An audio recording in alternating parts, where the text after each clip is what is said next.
So it's fear is what holds the fullness of every other negative vibration. All the other negative vibrations on the scale um, fall within the umbrella of fear. Everything, anger is fear-based, anxiety is fear-based, boredom is fear-based. All of it is fear-based. It's less and less dense as you go up, but it's all the same thing. And what is the greatest fear? That you're not who you are, that you're something less than who you are. That's why in my approach to anything in life, it always feels the best to go to the root, deal with it immediately. If I need to do things along in the way to help myself catch up, that's fine. I'm doing it. But just like be done, move along. Because the quicker you get on board with, it's like trying to go to school and arguing with your teacher and arguing with the textbook about like what the mathematical equations are. You can create a whole lot of drama and a whole lot of fun out of like saying it could be a different answer. But if you know deep down the answer is this, then just like get on board and enjoy the class. And it's very much that way with fear. When I left my job, I knew that that was a very clear awareness I had. I remember being on Sheila's calls and being like, I want to process what's going on today because I want to feel what the opposite of fear is in this particular topic. And I would contemplate it as I would listen in to whatever we were talking about. And what I got to notice was that fear is so gold because it tells you immediately the polar opposite of what your higher self is like. Let's go do this. If you know that you're so safe on this planet and you are so meant to be here and you are so loved and loved, if you know that's true and your higher self is like, all right, I got a plan. You're going, I'm going to have this experience on planet Earth and you're going to have all the guidance. Then your higher self is constantly going to send you the fear vibration as communication to say, you went as far as you can go in the other direction. So when you literally drop it, when you just see, oh, I'm holding on to fear, and you just boom, drop it, and you say it's a choice, you might still feel, you'll feel fear arise in certain situations, which are those echoes of the past of relating. But your body and everything about your life will catch up to you choosing decisively alignment. There's alignment and there's fear. There's love and there's fear. Even the scriptures like says, perfect love casts out all fear because fear can't exist in love. And really what's going on with fear is when you are so blindfolded that you can't like make your way and even sense who you are. That's what fear feels like. It feels like the absence of the security and the truth of who you are in your being. If you removed all power, you would have fear. It's the exact picture of people who abuse power and people who are considered slaves. A slave has no power and they live in fear. A person who abuses power uses fear. So it's this whole game that humans play around power. Am I powerful? Am I safe? Am I powerful? Am I safe? Once you just understand alignment once and for all, and I know everyone on this call understands alignment, but once you actually understand it in contract with yourself, you're contracted with your thoughts and your beliefs. You make contracts with yourself every single day when you say, I choose to buy into this fear-based idea. It's a contract that says, okay, now I'm bound. But when you let the contract go, when you just release it and you're free as the powerful being that you are, fear doesn't exist. It can't. And as it starts to arise, you start to almost laugh because you're like, what could go wrong? And I've experienced it even with the safety of my kids, which I'm not going to get into any of that. But the point is that in real life application, fear doesn't, there's no threat to you on this planet. There's only wisdom that comes to you at the right moment if you need to alter course in a sensitive situation. But because you're so dedicated and honoring your joy and your fun, you have no need for it anymore. There's no need for fear. When you finally give yourself permission to go run about like a child and just enjoy your life, the purpose of fear no longer has a role, and now you are free to do what you want on the planet.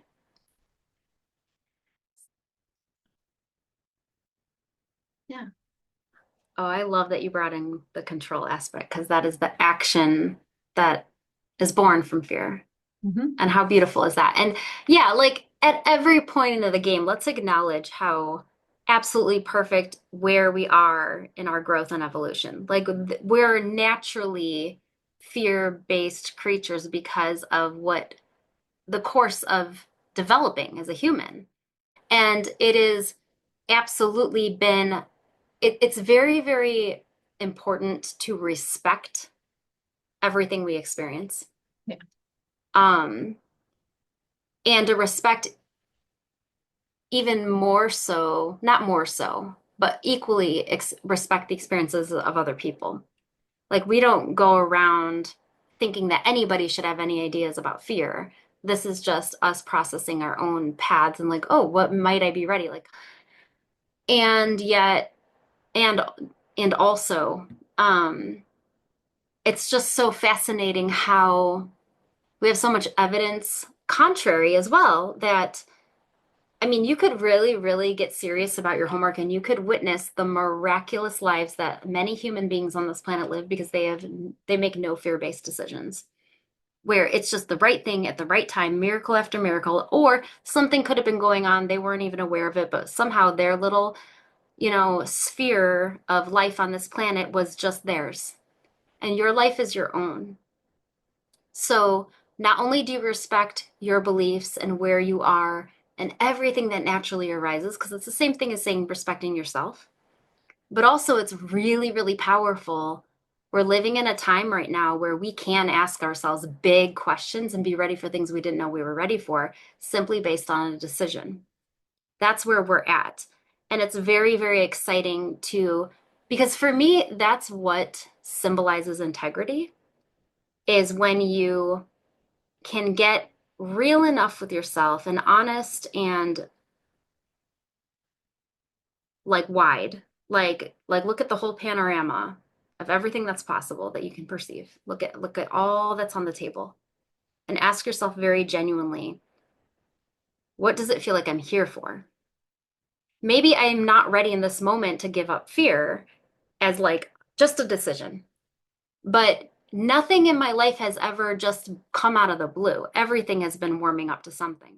But I never, ever, ever want to get away from the idea of super challenging yourself in the concept. Because when you can let a big concept sit with you and linger with you and you can go about your day and it can marinate in the background, you'll be appalled at how quickly you say yes to things that you love without fear. Because you allowed yourself the space for life to breathe. You're letting things percolate in the background, and the way you do that is to open your awareness, and every single person on this planet is ready to massively expand what they think is possible. And I'm like a very diligent student of watching people's lives that are like significantly ahead of me in the game of what I think is humanly possible. I've been following to some degree certain people's lives to see just like the rules that they create for themselves and how life gets on board. And that's what I love because I can only do what I perceive as possible. But if I can stretch that, if I can just create some space where I become, like back to what I was saying in the beginning, I become so much bigger than what I see or want in my world. When you just allow yourself to expand, you'll start to have naturally things come up in your mind that will be like a full yes. You'll very, very, because all you're doing is you're building a muscle of saying yes to yourself. And that is like my message for my work on the planet, like for people to just know themselves well enough that they can say yes is the greatest gift, I think. But when you take it one step further and you light a fire under your ass and you actually say like the only thing holding me back is an idea that I would say no, but you have enough courage to just say yes, yes, yes. Just become a yes man to yourself. It's just so powerful. There's nothing more powerful than what you decide. Nothing. Nothing. No modality, no visualization. There's nothing. Everything because all those things come after your creative direction. You're directing your life. You're saying consciously or subconsciously, you can only operate from those two playgrounds. You can either consciously decide things or subconsciously. So since we already are like 90% of the time subconsciously doing stuff, we might as well amp up our ability to consciously choose. And that's my preference.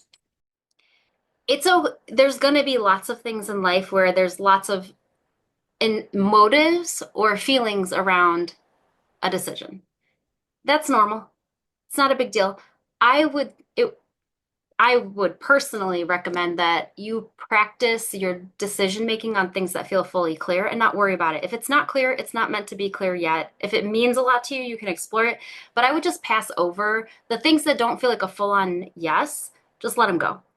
You want to practice where you're most powerful in seeing how things pan out for you. And when you are firm about what you truly desire and it is a full yes, um, it's extremely normal for fear to be there because you're basically the decision is it's yes and there's fear. So the decision comes on, am I going to choose fear or am I going to choose yes? The fear is always there. When if it's something you haven't known, some degree of uncertainty is there. And depending on how you relate to it, it could be more or less. I would remove fear as as a in what's the word? I would not I would not look at fear as an indicator, as indicative words. Okay. I wouldn't let fear be an indicator whether or not I made a decision ever again for the rest of my life. Never again. I would consider other things. If I feel super fearful, okay, there's something to explore. The best thing you can do is say, I'm not ready yet to make a decision. That's what you do. You only make a decision with fear when it's a full yes. That's how you do it anyway, however they say it, where they're like, do it, but like feel fear and do it anyway. You do that when it's a full yes. You can tell in your body if it's a full yes.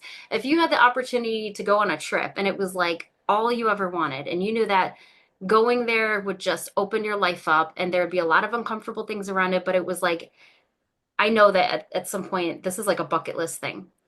Then you do it with the fear. The fear is not, it has nothing to do with whether or not you make a decision. When you have a decision, on the other hand, that is kind of mixed, you don't make a decision and you say, okay, I'll contemplate that naturally as it's relevant for my life. Usually, when things are mixed, it's because it's not super relevant to make a decision yet.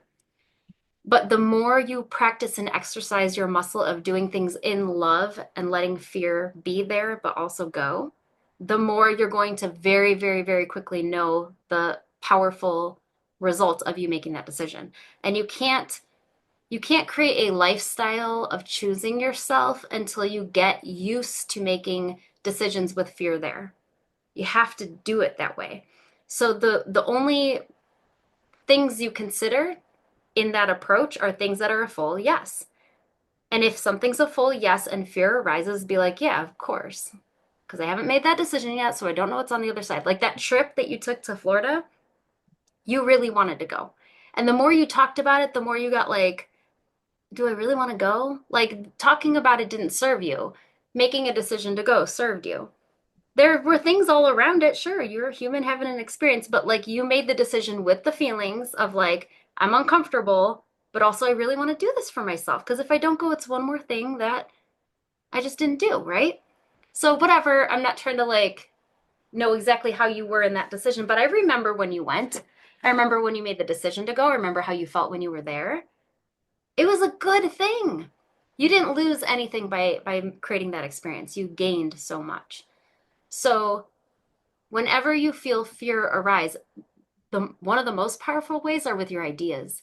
Like, for instance, if I'm imagining something bad is going to happen with my teenage son, if I let this, and that happen, I'm not doing anything. I'm not really choosing anything. I'm exploring whether or not I really have a reason to fear based on love. So if I truly know my son and I truly love my son and I'm exercising the correct perspective on him, which is the higher perspective, and I am allowing myself to co-create with him, then there's a ton of things I'm going to do differently because I'm not afraid of controlling him. It's that same thing like what Sheila was saying about like what happens when we act on fear, we're controlling. So I think so much of what can warm us up to being able to do this is really exploring in our imagination what are the things that we're holding back from because they are so fear-based. What could happen? A, what could go really wrong? And then is that any of your business? B, what could go really right because I'm putting my power of love upon that person. They're my focus, right? Or whatever your decision is. Something is my focus. If I put my love on that thing, it's going to show me the best it can give me. It's going to reflect back to me the fullest. When I see my son as he truly is, and I make decisions that are not fear-based with him, he always surprises me. And so you can do so much of this just in your own thought process and imagination of choosing love over fear all day long in your mind.